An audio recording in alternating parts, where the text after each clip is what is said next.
condições que o governo reúne hoje de votar o orçamento ainda nesse ano? Bom, nós temos a seguinte situação: o orçamento está com o calendário extremamente apertado, porque nós tivemos muitos atrasos decorrentes da polêmica do orçamento impositivo, tivemos muitos atrasos na entrega de relatórios que eram pré-requisitos para aprovação, como o relatório da Receita, os relatórios setoriais, por exemplo. Se não votar os relatórios setoriais até amanhã, nós não temos a menor possibilidade, entendeu? Mesmo fazendo acordo, não tem como o relator geral apresentar a proposta da lei do orçamento na segunda-feira, por exemplo. Então, para se votar amanhã. Se amanhã a gente não vê a votação dos setoriais, não vai ter orçamento esse ano. A probabilidade é praticamente zero, né? A não ser que num acordo amplo, geral e restrito se concorde que, sem aprovação de relatório setorial, o relator apresente a sua proposta diretamente no plenário.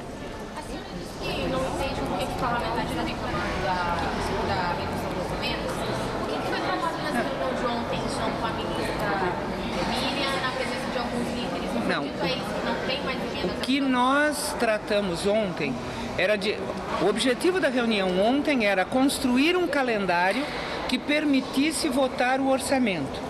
Qual é o nosso problema na votação do orçamento? Além dos prazos que estão praticamente exíguos, né? Nós temos ainda um impedimento novo este ano, que é, com veto trancando a pauta, você não vota nada, né? Então, nós estamos hoje numa sessão do Congresso votando vetos que estão trancando a pauta. E no dia 19, nós temos 2 novos vetos que trancam a pauta. Dia 19, possibilidade zero de ter quórum aqui, né? 41 senadores, 257 deputados, na sexta-feira, praticamente véspera de Natal, para votação de veto. Então, o prazo para votar o orçamento não pode ser nem dia 23, como eles estavam prevendo, nem dia 27, nem dia 30. O prazo para votar o orçamento é dia 18. Então nós estávamos ontem, o objetivo da nossa reunião era ver se era possível construir um calendário que permitisse levar a proposta de orçamento para o plenário do Congresso dia 18, né? E aí veio a reclamação, alguns líderes reclamaram de que tinha sido empenhado apenas 10 milhões e não 12, conforme, segundo eles, o prometido. E eu rebati de pronto, porque não houve em nenhum momento compromisso com o empenho de 12 milhões individuais. Até porque matematicamente é impossível. Eu tenho, e isso todos sabiam, isso foi divulgado por vocês em inúmeras vezes, me foi destinado 6 bilhões para empenho de emendas individuais, né? Nós temos aproximadamente 600 parlamentares. Se você colocar 12 milhões por 600, só aí já dá 7 bilhões e 200. Então, não fecha a conta, entende? Não poderia ter havido qualquer tipo de compromisso, entendeu? Em cima de uma conta que não fecha. Eles alegam que era uma promessa, né? Que aí o governo não estaria cumprindo. Eu fiz uma promessa a eles e eu cumpri, que era não deixar para o finalzinho de dezembro aquele volume maior de autorização para empenhos. Então, efetivamente, eu cumpri. O que eu tinha para empenhar, eu empenhei um primeiro lote de 5 milhões individuais e um segundo lote de 5 milhões. E disse que se por um acaso nós tivéssemos algum extra, alguma sobra, etc. e tal, que nós poderíamos ter alguns complementos. Agora não tem, né? Foi dentro dos 6 bi. Já foram autorizados. Não é lineares, não é para todo mundo, né? Isso é 10 para base, menos para oposição.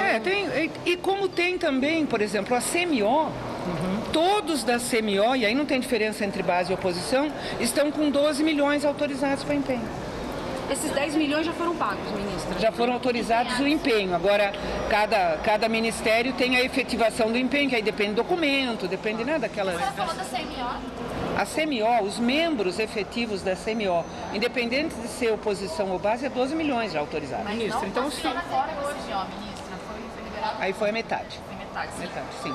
Então, porque ministro, de manhã com os líderes, e eles entenderam essa justificativa da senhora porque eles continuam reclamando de que houve uma quebra de promessa. Bom, a única coisa que eu não admito é dizer que houve quebra de promessa. Que eles reclamam, isto é da natureza dos parlamentares. Então eles não compreenderam a significativa da Não, é que eles... Eu fiz a continha com eles, inclusive, entendeu? Então, eu só posso admitir que aí é um pouco de esticar uma corda que não existe. Ministra, se o orçamento não for votado nesse ano, pelo que a senhora está mostrando aqui, ele não vai ser, a culpa é de quem? Não, eu sou uma otimista. Eu acredito que ele vai ser. Eu que sou pessimista, estou dizendo E eu que acredito então não vai que ser. ele vai ser, inclusive porque é o seguinte, o ano que vem, diferente deste ano, nós temos uma situação que para os parlamentares ela é agravante, porque tem a lei eleitoral e depois do início, né, do segundo semestre, ali a partir de julho, é proibido, né, o empenho de propostas novas. Então, se não votar o orçamento este ano, ficar para fevereiro, aí vota em fevereiro, aí tem a sanção, né? E aí até começar a executar já vai chegar no impedimento. Então, eu tenho dito inclusive que os parlamentares são os principais interessados em que o orçamento esteja aprovado. Então, se não for aprovado, é Qualquer orçamento. Porque é o seguinte, se for impositivo ou se não for impositivo, se não votar agora em dezembro, os prazos, limites, né, do impedimento lá da lei eleitoral, eles acabam sendo aplicados e impedindo qualquer tipo de... Se não tiver orçamento esse ano, a culpa é do Congresso. Não, é a partir de 1º de julho, né, no início de julho. Então, se não tiver orçamento, a culpa é do Congresso. Tem algum acordo? É porque eles, você veja bem, nós tínhamos, até hoje, nós temos, eu não sei se é 3 ou 2 relatórios setoriais que não foram entregues. E nós temos prazo para leitura e votação até amanhã. Entende? Então, a gente não pode fazer o serviço por eles, né? Eles é que tem que executar. Então o governo está tentando articular a votação sem os orçamentos setoriais. Essa é a aposta? Não, eu diria que não está descartado totalmente. Entende? Agora, para levar diretamente para o plenário sem aprovação dos relatórios setoriais, isso só por acordo. Que parte se encaixa o orçamento impositivo nesse acordo? O orçamento impositivo teria que voltar a ser o acordo feito no Senado junto com a Câmara, para votar daí então só em fevereiro. Que acordo que o governo propõe nesse aspecto? Então vamos falar da questão do impositivo. Exato. Primeira Como ele coisa, se encaixa nesse acordo? Primeira coisa, nós fizemos um acordo entre Câmara e Senado, líderes da base, né? E aprovamos no Senado e veio para a Câmara um conjunto, né? Que era o orçamento impositivo, inclusive a presidenta concordou em ampliar o valor, era 1% do orçamento, passou para 1,2%, portanto aumentou o valor, desde que metade obrigatoriamente fosse colocada na saúde e junto com isto a aprovação dos 15% da receita corrente líquida, né, obrigatória da União para a saúde. Então esse era o conjunto do acordo. Quando veio para a Câmara e a Câmara desmembrou naquela sessão lá da CCJ, foi rompido o acordo. A base diz que não foi a base que rompeu o acordo, mas hoje na reunião de líderes, inclusive eu li o nome dos parlamentares da base que votaram pela separação. Entendeu? Então esse argumento também de dizer que não foi a base que rompeu, teve 32 votos. E vários desses 32 votos, praticamente ou mais, eu acho até, da metade destes votos foram dados por partidos da base. Então não tem como dizer que a base não rompeu o acordo, rompeu, né? Mas de qualquer forma, a presidenta não está anulando o acordo. Se o Congresso aprovar a PEC, e já está claro que não aprova esse ano, aprova o ano que vem, o acordo está mantido. Agora, o que é que os parlamentares querem? Querem um compromisso de que não terá veto no orçamento impositivo colocado na LDO. Eu disse aos parlamentares ontem e repeti hoje, a prerrogativa do veto é da presidenta. Ninguém pode falar por ela, se ela vai vetar ou se ela não vai vetar, né? Essa declaração eu não posso dar. Pela análise, pelo conhecimento e pelo que a gente avalia, a probabilidade do veto é grande. Por quê? No orçamento impositivo colocado na LDO, é metade apenas do acordo. Não está o acordo todo. O acordo todo está na PEC. A presidenta não está dizendo que não vai cumprir. Em nenhum momento ela diz que não vai cumprir o acordo feito. Ela reitera que o acordo está feito e que ela vai cumprir. A partir do momento que seja votado. O orçamento, mas veja bem, o orçamento, como na LDO foi aprovado o 1,2 com metade das emendas para a saúde, o orçamento que vai ser votado com este conjunto de emendas. Portanto, a presidenta não tem por que não cumprir, porque o orçamento aprovado vai conter o acordo parcial que está na PEC. Então, eu tenho dito para os parlamentares, em primeiro lugar, não posso responder pela presidenta, eu posso apenas ter uma avaliação. Na minha avaliação, eu acho que terá veto, né? Agora, da parte da presidenta, eu tenho a confirmação que ela honra o acordo. Então, eles podem aprovar a PEC em fevereiro e executar o orçamento impositivo Mas aí só para tranquilamente. 2015, né? Não. Ainda dá para 2014. Não, porque o orçamento de 2014, ele está montado com as emendas conforme o orçamento impositivo. Entendi. Portanto, ela vai honrar. Se aprovar, ela vai honrar. Não tem- Independentemente de ser agora ou de ser lá na frente. Então, o que vetaria agora, então? Não tem porquê, não tem porquê essa condição. Entendeu? Não tem porquê. Né? que seria Agora, votado agora? agora, se eles não votarem o orçamento porque ela poderá vetar, aí não vai ter o orçamento nem impositivo e nem não impositivo nenhum. Por quê? Entendeu? Porque daí o país vai ficar sem orçamento, não Não, importa? querido, é porque naquela questão do impedimento da lei eleitoral, é o calendário eleitoral, ou seja, eles não vão conseguir empenhar nada antes de junho. Ministro, o prazo de sanção da LDO é no dia 24 de dezembro, dia de Natal, e também não iria de acordo com esse cronograma Isso. que a senhora mesma apresentou. Essa LDO vai ser sancionada antes do prazo também? Não acredito, a presidenta não tem o hábito de sancionar ou vetar com antecedência. Né? Porque esse é um dos pontos que os parlamentares têm apresentado. Eles não vão ver como é que vai ficar a LDO antes ainda de aprovar o orçamento. Então, como é que também eles lá vão conseguir fazer uma lei orçamentária sem a LDO? Não, mas eles estão fazendo a LDO, conforme eles aprovaram, inclusive na parte das emendas deles. Quando a senhora fala em vetar, vetaria trechos do orçamento que estão na LDO 2014, né? É. Do orçamento impositivo. O único debate que eles estão colocando é do impositivo. Que eles não querem que o governo vete, enfim. Ministro. Mas Só tem que como não o vetar con- uma coisa que não está aprovada?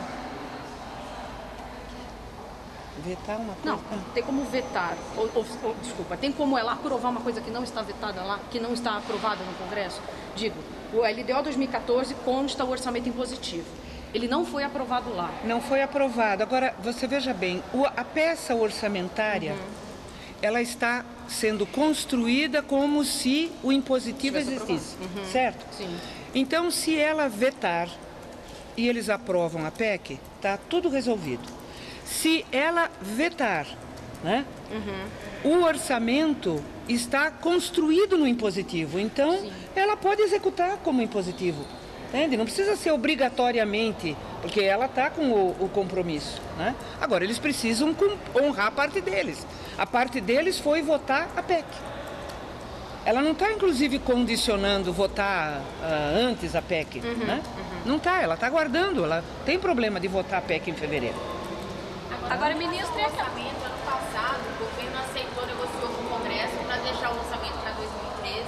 Não. O ano passado nós não negociamos nada. O ano passado o orçamento estava pronto para votar, tinha sido aprovado na Comissão Mista de Orçamento e aí teve aquela decisão do Supremo, lembra? Dos royalties, que deu aquela confusão toda, eles derrubaram a sessão e não teve votação do orçamento. Por conta disso, vocês admitiram votar em 2013 e aí começou o ano legislativo e eles ainda atrasaram ainda mais o prazo que tinha sido combinado com o Executivo, não foi isso? Esse ano o governo admite negociar novamente com o Congresso para deixar a votação do orçamento para ano que vem? Não, em primeiro lugar, No ano passado, nós não negociamos nada, o orçamento estava pronto para votar, não foi votado por causa da questão externa, né, da questão do judiciário, que acabou tumultuando o plenário e eles derrubaram a sessão e aí não tinha mais clima para votar.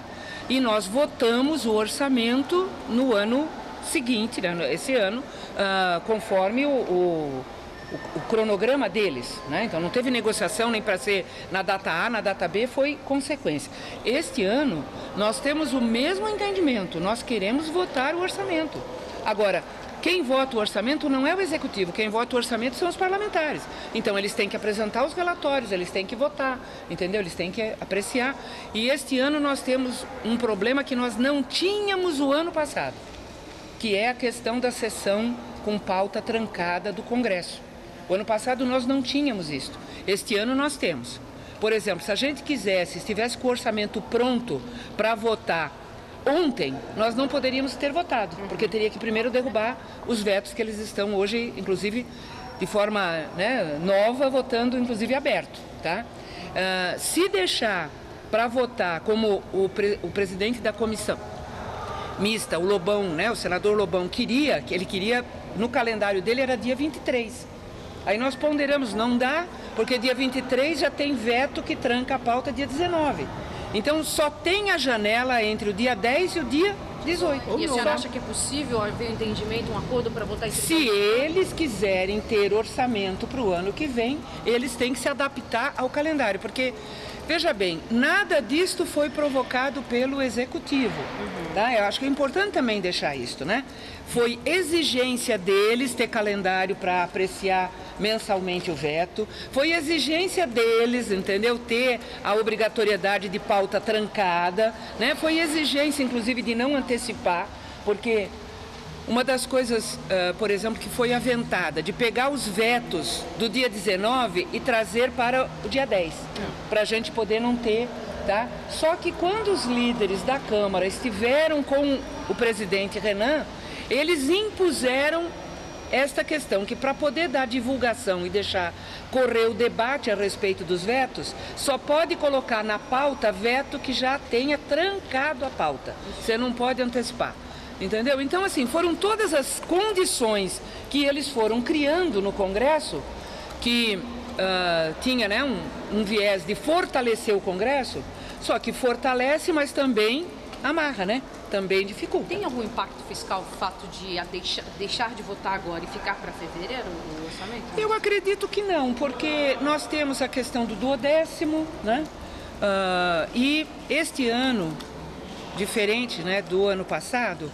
Teve medida provisória? Tem medida provisória, mas eu ainda queria dizer outra coisa. Neste ano, nós tivemos o Carnaval no meio de fevereiro.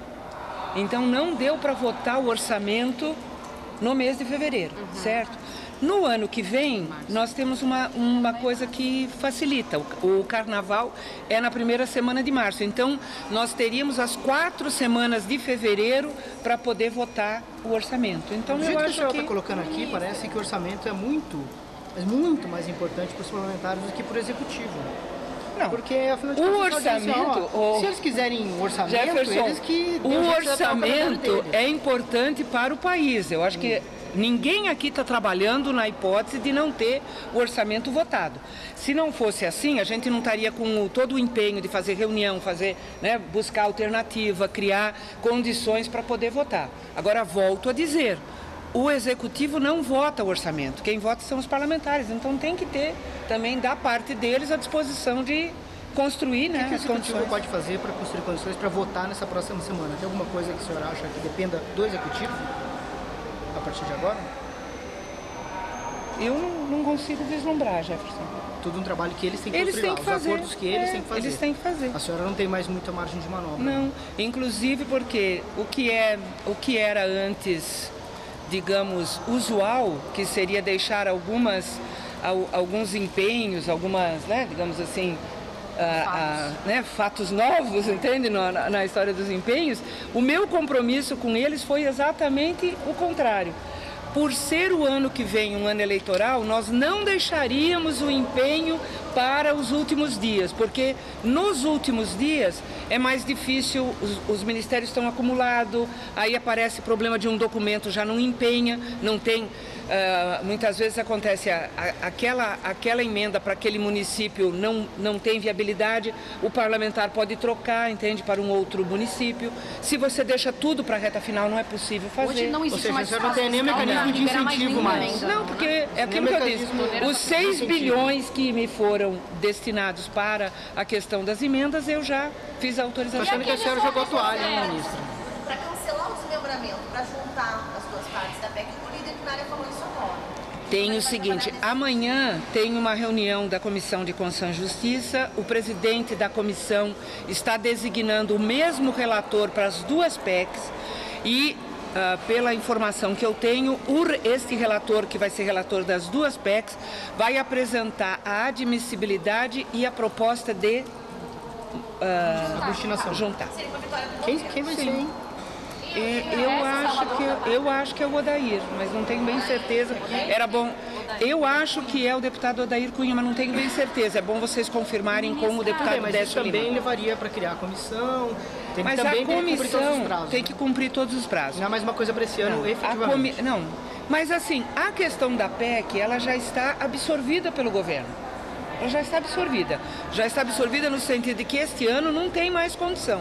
Por isso que a presidenta não está colocando em nenhuma hipótese que o fato de não votar a PEC este ano, o acordo está desfeito. Não, o acordo está mantido, né? Votando a PEC, está mantido o acordo, não tem. Então, o que foi o medo? Que haja um acordo. A partir do momento que haja um acordo em torno dessa PEC, voltar a ser uma coisa só, lá entre os líderes da base, também até os da oposição. A senhora falou que a presidente se compromete em aceitar os acordos para a PEC do orçamento positivo para o ano que vem. Haveria também uma possibilidade de acordo da presidenta de não vetar a LDO? Da senhora levar essa eu vou dizer uma coisa para você de por que eu não acredito que ela não vete, deixe de vetar. Porque é o seguinte, o orçamento na Constituição é autorizativo. Tudo aquilo que é obrigatório tem na Constituição que é obrigatório. Por isso que, por exemplo, os 15% da receita corrente líquida, nós estamos colocando numa PEC. Os 18% da educação está na Constituição. Então, tudo aquilo que é obrigatório está na Constituição. Então, tem que estar, porque o orçamento é autorizativo. Então, o que vetaria agora? E por que vetaria a LDO? O que vetaria? Porque a LDO é uma lei. Uma lei não pode dispor algo que não está aprovado. Não está na Constituição. E contradiz a Constituição. E por que aceito que seja votado em fevereiro? Porque aí é a PEC. Aí, E aí engloba e aí passa a funcionar. Ele vetaria, mas lá na frente reverte isso? Reverte, porque volto a dizer, o orçamento está sendo construído como se tivesse sido aprovado. Entendeu? Só que não vai ser, fica para o ano que vem, mas a PEC convalida. Peraí, deixa eu só fazer uma outra pergunta sobre esse assunto. A última. Outros assuntos que estavam causando problemas aí no governo, por exemplo, o Marco Civil da Internet. Em que pé está esse...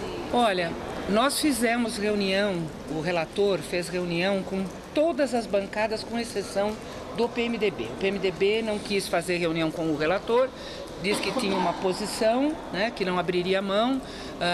O Eduardo Cunha, inclusive, anunciou que faria muitas aglutinativas, né, num movimento para não permitir votar.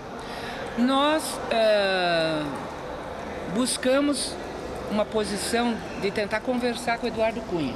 Chegamos, inclusive, está marcada, eu não sei se vai ser desmarcada ou não agora, mas está marcada hoje às 19h30 com o ministro da Justiça, eu e o Eduardo Cunha, para ver se a gente consegue ter algum tipo de acordo para tentar votar.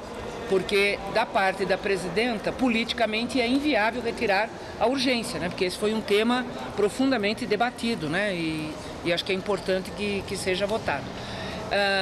Mas eu terminei de receber agora, na hora que eu estava descendo, eu recebi um torpedinho de que o PR, o garotinho, e aí eu não sei se é um problema local, eu não consegui avaliar ainda, não fui atrás, de que o PR não aceita votar o Marco Civil, vai obstruir. Então, mesmo que a gente resolva o problema com o Eduardo Cunha, provavelmente nós teremos o problema com o PE. A presidente tem alguma determinação específica sobre a questão do orçamento?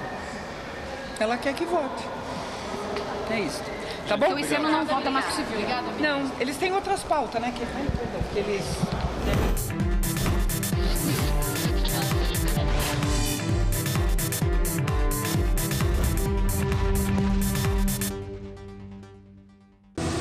E a presidenta Dilma Rousseff sancionou a Lei de Diretrizes Orçamentárias, a LDO 2012, com 32 vetos.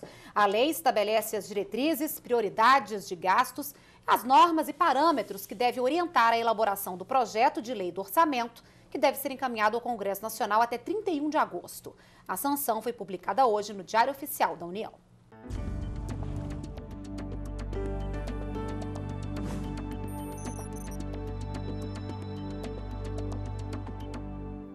Voltamos ao vivo ao Ministério do Planejamento, onde a ministra Miriam Belchior acaba de falar com a imprensa sobre a Lei de Diretrizes Orçamentárias de 2013.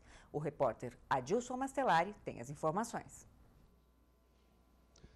Durante a apresentação da LDO 2013, a Lei de Diretrizes Orçamentárias, a ministra do Planejamento, Miriam Belchior, apresentou um quadro que mostra o Brasil numa situação confortável diante da crise financeira internacional.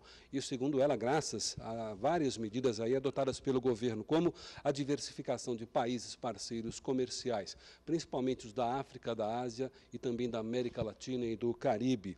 A inflação sob controle, prevista para fechar este ano em 4,7%, com queda para 4,5% em 2013. A solidez fiscal e ao aumento do salário mínimo, que, segundo o governo, fortalece o mercado interno. Hoje o salário mínimo está em R$ 622 e a previsão para 2013 é de que ele atinja R$ 667,75. Todos esses índices e valores estão nos cálculos da LDO 2013, a Lei de Diretrizes Orçamentárias, e esse projeto de lei já foi encaminhado para ser votado ainda no primeiro semestre no Congresso Nacional. São essas as informações aqui do Ministério do Planejamento. Obrigada, Adilson. Lembrando que as informações já estão disponíveis no site www.planejamento.gov.br. E nós voltamos a qualquer momento com outras informações. NBR, a TV do Governo Federal.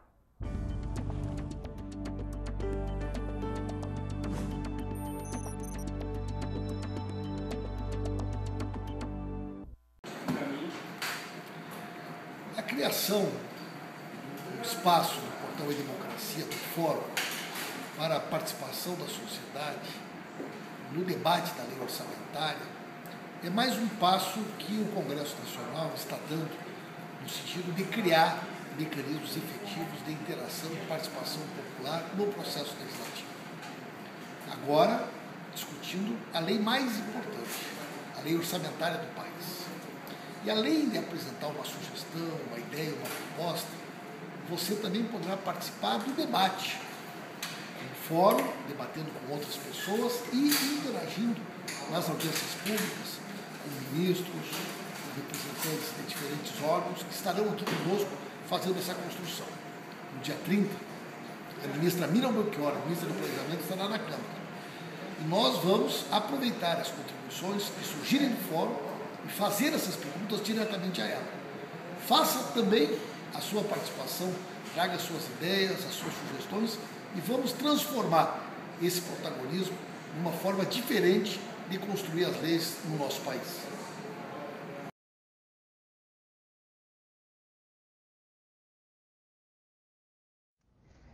Então a lei vai estabelecer especificamente esses limites. No caso da dívida, a Secretaria do Tesouro remete um ofício para o ente informando quais são os aspectos que precisariam ser operações de crédito. A Lei de Responsabilidade Fiscal remete o tema para resoluções do Senado Federal. Então nós temos a resolução número 40 e a resolução número 43, aplicadas para estados e municípios. No caso da União, nós temos a resolução 48. Muito bem. O que a resolução 40, então, estabelece? que os estados terão um limite para a sua dívida consolidada de 200% da receita corrente líquida. E os municípios terão um limite de 120% da sua receita corrente líquida. A resolução estabelece também uma trajetória. Isso é importante observar. A lei não só vai estabelecer regras e limites, mas ela sempre vai estabelecer mecanismos de compensação e correção de desvios a serem adotados. Então, por exemplo, se lá na despesa de pessoal eu tivesse ultrapassado o limite, a lei me diz o que fazer, né? E me diz quando fazer. Então, ela me dá prazo e me dá regra para recondução ao limite ideal. No caso da dívida também, a resolução do Senado vai me dizer que eu tenho 15 anos para ajustar esse excesso quando ele tivesse sido observado em 2001, né? Quando a resolução entrou em vigor. Então, esse excesso deveria ser eliminado à razão de 1/15 ao ano. Muito bem. No caso das operações de crédito, a resolução 43 também vai estabelecer alguns limites para serviço da dívida, para o montante das operações de crédito, para aros, enfim. As aros são antecipações de receita orçamentária. Há algumas disposições específicas na LRF e outras na Resolução 43 do Senado Federal. Esses limites, e no seu conjunto, são importantes para o processo de autorização das operações de crédito. Esse processo, em que a Secretaria do Tesouro Nacional funciona como uma espécie de órgão assessor do Senado Federal, se inicia com o envio de uma série de informações previstas na Resolução 43 para a STN. A STN, então, verifica se o ente cumpriu com os limites de pessoal, de dívida, de operações de crédito, etc. Se ele cumpriu, então ele será autorizado a fazer a operação de crédito. Vai um parecer da Secretaria do Tesouro Nacional para o Senado, informando, então, que o ente cumpre com aqueles requisitos pré-estabelecidos. Se ele não cumpriu, então a Secretaria do Tesouro remete um ofício para o ente, informando quais são os aspectos que precisariam ser.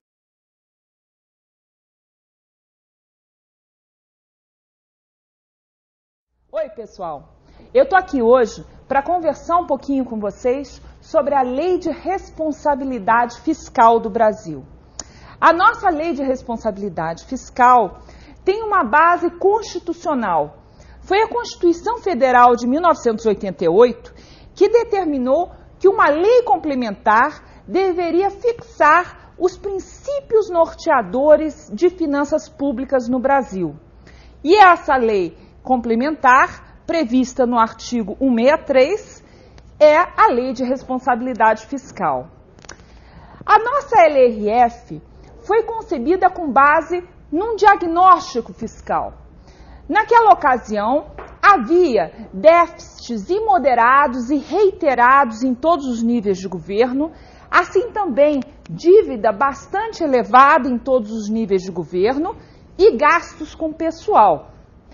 Ora, para conseguir que nós criássemos uma âncora fiscal, então, a Lei de Responsabilidade Fiscal veio estabelecer regras e limites para várias variáveis, né?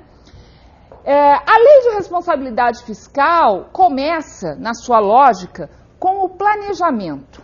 Então, ela vai orientar o gestor a planejar sempre as suas ações. Esse planejamento começa, em primeiro lugar, no PPA, que é a primeira peça do nosso processo orçamentário.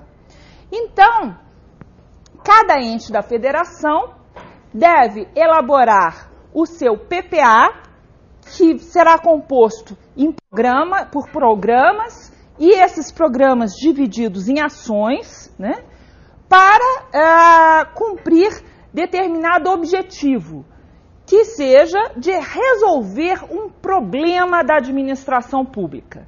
Então, se, por exemplo, eu tenho um problema que é o fato das crianças estarem fora da escola, eu posso construir um programa que me garanta que essas crianças devam frequentar a escola. Então, eu vou construir esse programa e ele será dividido em ações.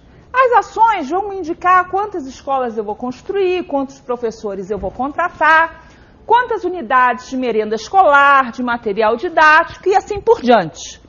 Ora, esse programa, então, vai balizar as ações da minha administração nessa área. Ocorre que o PPA, então, vai ser uma soma desses programas. Muito bem.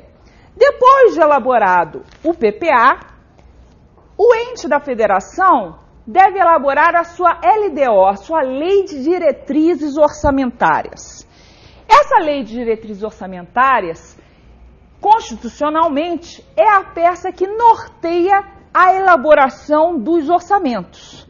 E a Lei de Responsabilidade Fiscal estabeleceu que a nossa LDO deve conter um anexo de metas fiscais e um anexo de riscos fiscais. Nesse anexo de metas fiscais, então, eu vou estabelecer metas para 5 variáveis básicas. E aí são metas fiscais. Atenção, não confundir com as metas físicas do PPA. No caso das metas fiscais da LDO, são 5 variáveis: receita, despesa, resultado nominal, resultado primário e dívida pública.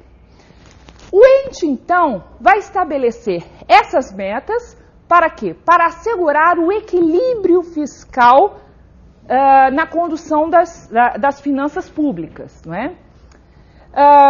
Depois de estabelecer essas metas na LDO, ele vai elaborar o seu orçamento. O orçamento, então, será um detalhamento das receitas e das despesas para cumprir com as metas físicas do PPA e as metas fiscais da LDO. Muito bem. Depois de estabelecido o planejamento, então, no âmbito do processo orçamentário, o ente se prepara para executar esse orçamento. Então, um mês depois de publicado o orçamento, ele deve publicar... A chamada PEC do orçamento impositivo torna obrigatória a execução de emendas parlamentares ao orçamento da União e cria uma fonte de financiamento estável para a saúde pública. O texto deve ser votado em segundo turno no Senado esta semana e volta para análise na Câmara dos Deputados. Quem conversa comigo sobre o assunto é o consultor de orçamentos do Senado, Luiz Otávio Barroso. Bom dia, consultor. Primeiro, é importante a gente deixar claro que a PEC do orçamento impositivo, ela, na verdade, torna impositivas as emendas parlamentares, não é isso? Exatamente. O que acontece é que a proposta de emenda à Constituição que está sendo votada no Senado, ela torna obrigatória a execução de uma parcela do orçamento. A parcela do orçamento que é modificada por emendas individuais dos parlamentares, deputados e senadores, não do orçamento como um todo.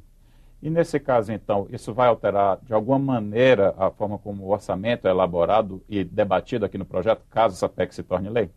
O que, em relação aos procedimentos dentro do Congresso Nacional, haverá que acontecer um ou outro ajuste, tá, nos procedimentos que são adotados na elaboração do orçamento dentro do Congresso.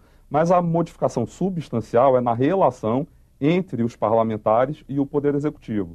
Porque os parlamentares aprovam as emendas, mas a execução cabe ao Poder Executivo. Tá? Então, a diferença que vai haver, essencialmente, é na fase de execução, momento em que a execução dessas emendas vai se tornar obrigatória, o que não acontece hoje em dia. Ela fica sob a discricionariedade do Poder Executivo.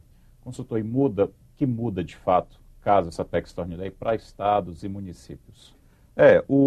A PEC prevê que muitas vezes as emendas, elas destinam recursos para as bases eleitorais dos parlamentares.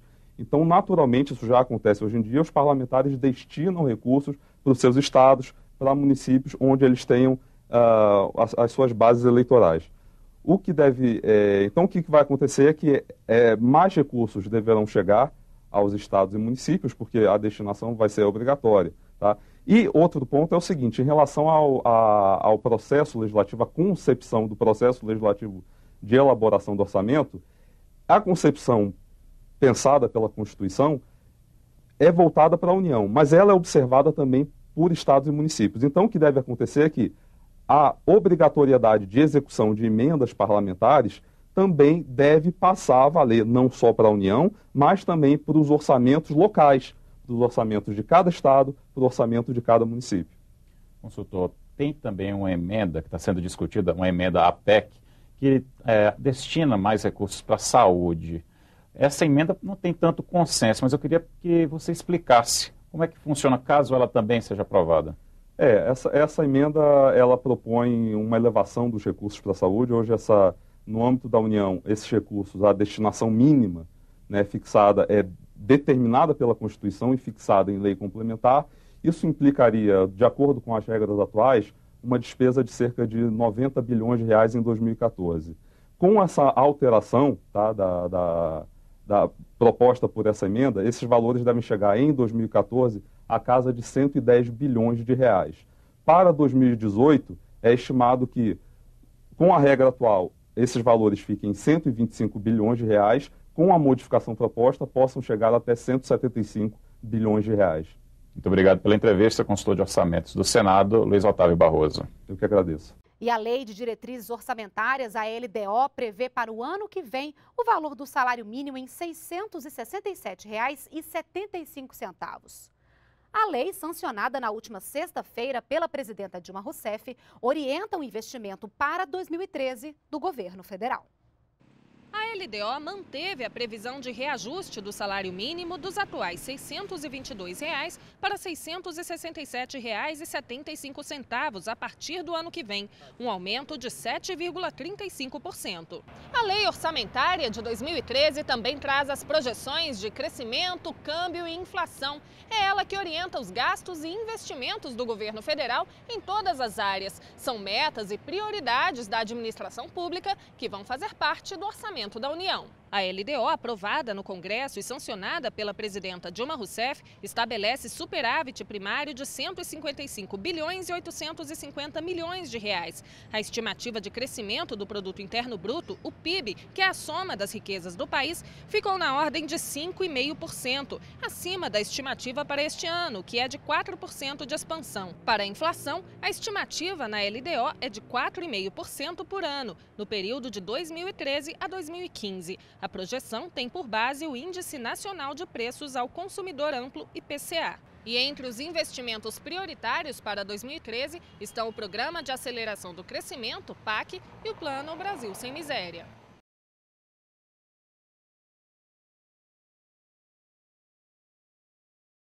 A sua programação financeira, estabelecendo metas de arrecadação e a previsão de como irá se dividir aquele orçamento ao longo do ano. Então, se nós pensarmos num bolo, por exemplo, eu estarei dividindo esse bolo em 12 fatias. Só que as 12 fatias não são iguais, porque, é claro, ele precisa observar a sazonalidade de receitas e despesas em anos anteriores. E aí, então, ele faz essa programação e a cada 2 meses ele vai publicar um relatório resumido de execução orçamentária. Este relatório deve servir também como peça de gerenciamento, porque a cada 2 meses o ente deverá avaliar se aquelas receitas previstas, se aquelas despesas programadas realmente se efetivaram. Então, ele vai comparar a receita prevista com a receita efetivamente arrecadada e vai comparar a despesa programada com a despesa efetivamente executada. E nesse momento, então, ele vai fazer uma projeção para o final do exercício. E se na sua projeção ficar identificado que, pela tendência das contas públicas, as metas fiscais não serão cumpridas no final do exercício, ele é obrigado a fazer um contingenciamento, um corte na execução financeira, ao qual nós chamamos de limitação de empenho e movimentação financeira. Naturalmente, que a limitação de empenho, ela vai limitar a execução, então, do orçamento naquele exercício. E a limitação de movimentação financeira vai ser um pouco maior. Ela vai incluir tanto o orçamento quanto os restos a pagar. Então, a limitação de movimentação financeira pode ser maior ou menor que a limitação de empenho, dependendo da minha política de restos a pagar. Muito bem, mas seguindo então na trajetória da Lei de Responsabilidade Fiscal, depois de fazer a execução financeira, a programação financeira, o que eu tenho que fazer? Eu tenho que me preocupar também com o cumprimento de uma série de regras e limites, né? Então, a Lei de Responsabilidade Fiscal estabeleceu regras tanto para a receita quanto para a despesa. No âmbito da receita, se diz que o ente deve instituir, prever e arrecadar todos os impostos de sua competência. E no âmbito da despesa, se diz que as peças orçamentárias têm que ser absolutamente respeitadas, né? Então, os artigos 16, que vai tratar da despesa autorizada, e o artigo 17, que irá tratar da despesa obrigatória de caráter continuado, irão estabelecer as condições para a realização da despesa. Eu tenho que ter, por exemplo, uma declaração do ordenador de despesa. O ordenador de despesa é a figura responsável por dizer se realmente aquela despesa foi prevista com crédito suficiente no orçamento e não contraria nenhuma das disposições da LDO. Se for uma despesa obrigatória de caráter continuado, se está atendida a necessidade de compensação prevista no artigo 17 da LRF. Muito bem.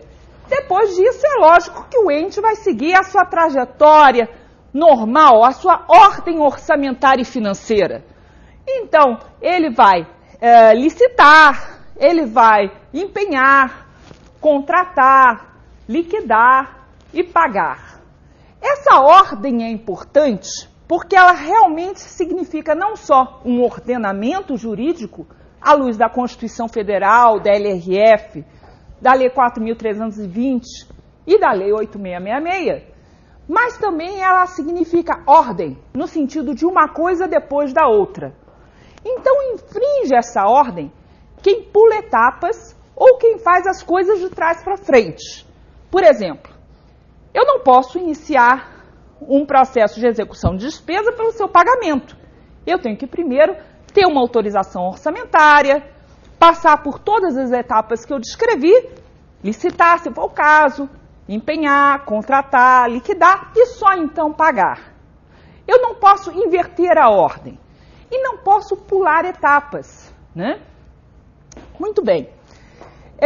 Além dessa questão da despesa, das regras de receita e de despesa, a LRF tem também algumas outras regras específicas. Então, ela estabelece limites para as despesas de pessoal. As despesas de pessoal estão limitadas por poder e órgão. Que poder e órgão? Aqueles autônomos, nos termos da Constituição. Então, eu tenho cada um dos órgãos do Judiciário, né, e cada um dos órgãos do Legislativo autônomos. Então, por exemplo, no caso dos estados, seriam órgãos o Poder Legislativo em si e os tribunais de contas, né? Pode haver um ou mais tribunais de contas em cada ente da federação. No caso daqueles entes que têm um tribunal para os estados e um tribunal para os municípios, né?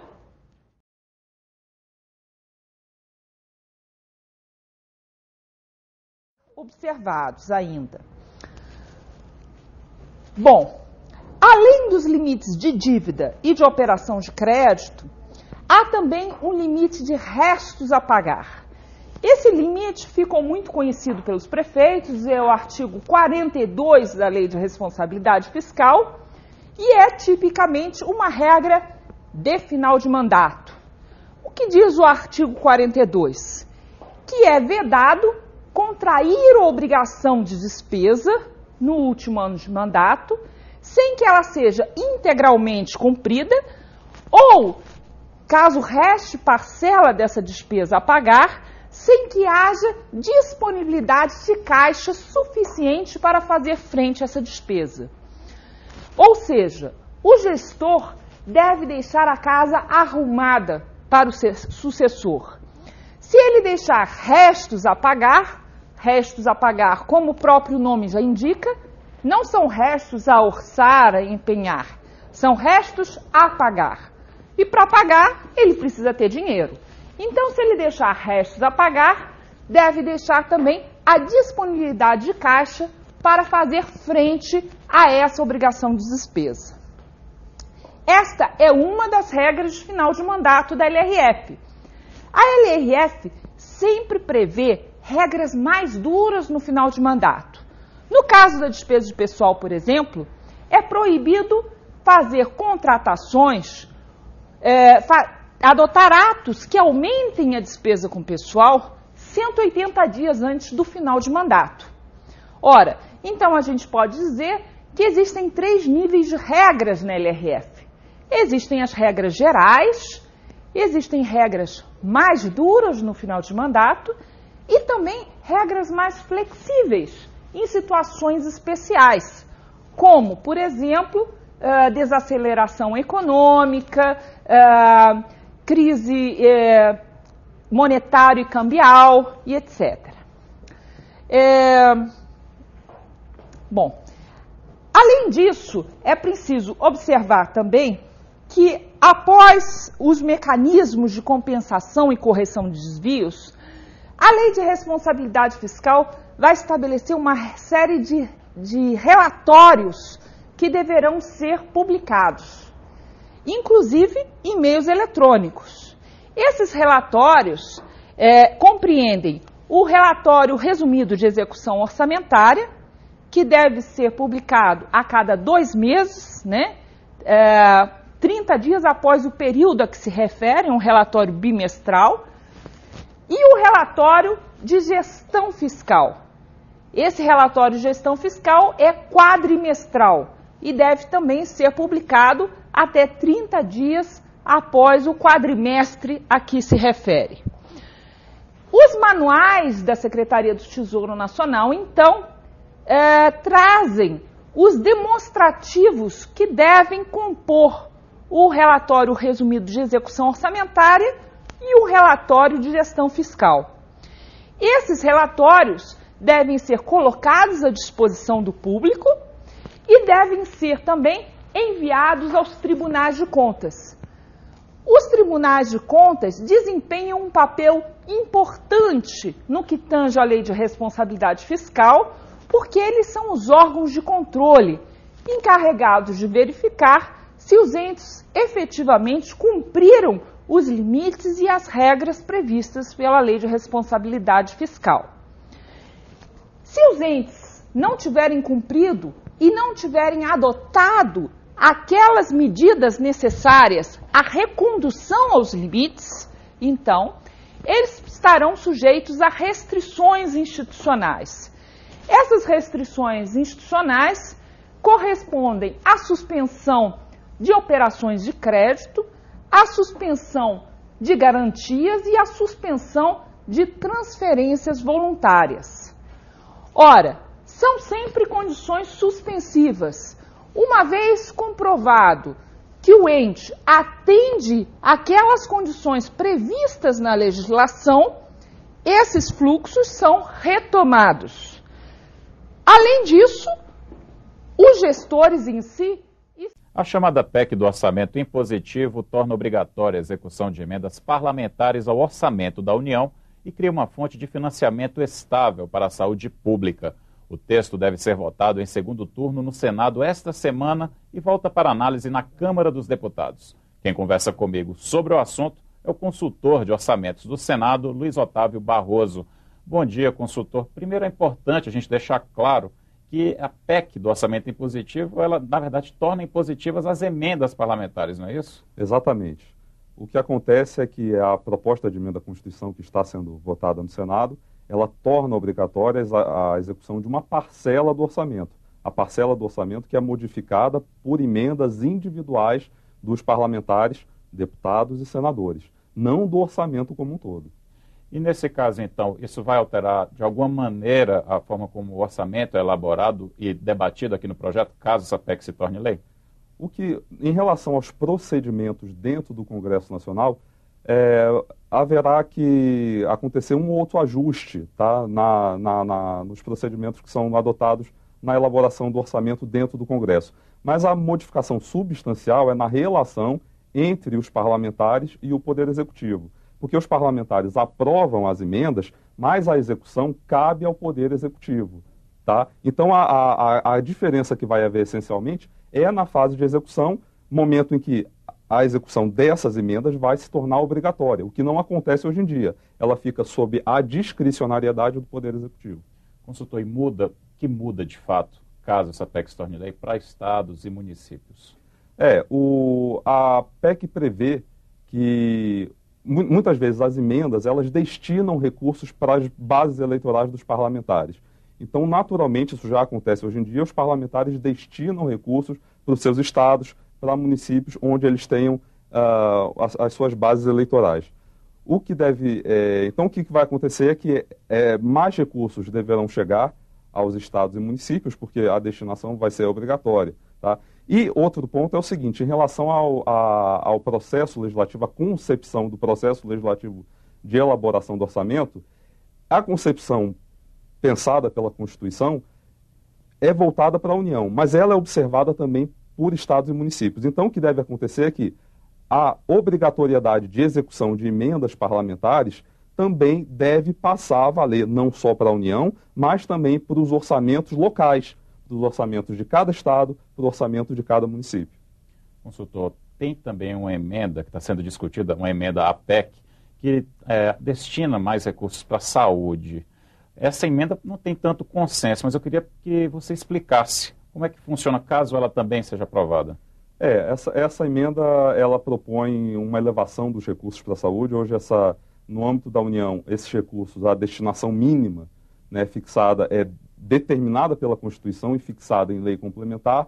Isso implicaria, de acordo com as regras atuais, uma despesa de cerca de 90 bilhões de reais em 2014. Com essa alteração, tá, da proposta por essa emenda, esses valores devem chegar em 2014 a casa de 110 bilhões de reais. Para 2018, é estimado que, com a regra atual, esses valores fiquem em 125 bilhões de reais, com a modificação proposta, possam chegar até 175 bilhões de reais. Muito obrigado pela entrevista, consultor de orçamentos do Senado, Luiz Otávio Barroso. Eu que agradeço. Esse processo tem uma situação interessante porque ele trata de uma continuidade daquela deliberação do tribunal muito interessante, do acordo 1233, que tratou da adesão à ata de registro de preços, né? E o aspecto interessante é que naquele acordo o tribunal determinou à SLTI que orientasse os órgãos e entidades da administração pública no sentido do cumprimento daquelas orientações, que são várias, mas com relação à ata de registro de preço, que seria o cumprimento daqueles quantitativos máximos licitados, inclusive nas contratações com o Carona e também algumas relativas à contratação de empresas públicas. Em decorrência do acórdão, a SLTU ela lançou uma mensagem no sistema CIAG que comunica, e essa mensagem ela não foi muito bem redigida, na minha opinião, para dizer o mínimo, porque com relação à orientação para o cumprimento do acórdão, a SLTI ela foi bastante resumida, né? ela colocou apenas o cumprimento a necessidade do cumprimento do item 9.3 do acordo no tribunal. E depois, na própria mensagem, ela passa a discorrer sobre a inconformidade dela com o que estava disposto na decisão do tribunal. E alegando essa inconformidade, fundando essa inconformidade no decreto 3931, que cuida dessas adesões. E vai detalhando cada uma dessas inconformidades nessa mensagem. E, ao final, ela orienta os órgãos que, a partir disso, que eles devem adotar os procedimentos necessários, desde que sigam a legislação. Ou seja, mesmo que ela não tenha tido a intenção, mas quem lê, a quem lê, parece que a SLTI está orientando no sentido de que se cumpra o que está no decreto e não no que está no acordo do tribunal, né? Então, assim, é por isso que eu digo que essa mensagem ela tem um nível de equivocidade significativo. E isso causou diversos problemas aí na administração, inclusive a ouvidoria do tribunal recebeu mensagens perguntando se a deliberação do tribunal estava ou não em vigor, se o tribunal tinha ou não voltado atrás no que deliberou no acordo 1233 de 2012. E sites de empresas que publicam as atas de registro de preço em vigor, começaram a dar notícia que o tribunal teria revisto a sua posição no acordo 1233, ou seja, que os órgãos e entidades poderiam então contratar por carona quantidades maiores do que aquelas que foram licitadas. Tudo em razão dessa mensagem equivocada feita pela SLTI. O ministro Haroldo Cedrais, nesse momento, e eu cumprimento Sua Excelência, ele traz, a meu ver, uma medida apropriada para essa situação. Então, no item 9.2 do acórdão que o ministro Cedrais traz agora, ele determina à SLTI que em 5 dias ela adote providência no sentido de orientar esses órgãos e entidades da administração pública que o acordo 1233 está com as suas orientações em pleno vigor. Em especial, os itens 932 e 934, que são aqueles de maior importância. Então, eu entendo que a medida adotada e proposta pelo ministro Haroldo Cedrais, ela é consentânea com o que aconteceu. E louvo a iniciativa do eminente ministro. Mas eu queria fazer uma sugestão, ministro Haroldo Cedrais. Como essa situação causou esse problema todo a respeito da validade desse acordo do Tribunal do Homem da Administração Pública, eu queria sugerir a Vossa Excelência que fizesse uma determinação à nossa Secretaria de Fiscalização de TI, para que ela, ao final desse exercício, ou no início do próximo exercício, ela fizesse uma fiscalização, e eu acredito que essa fiscalização possa ser feita mesmo de forma eletrônica, com análise de editais, para verificar o cumprimento desse item 9.3 do acordo 1233 de 2012.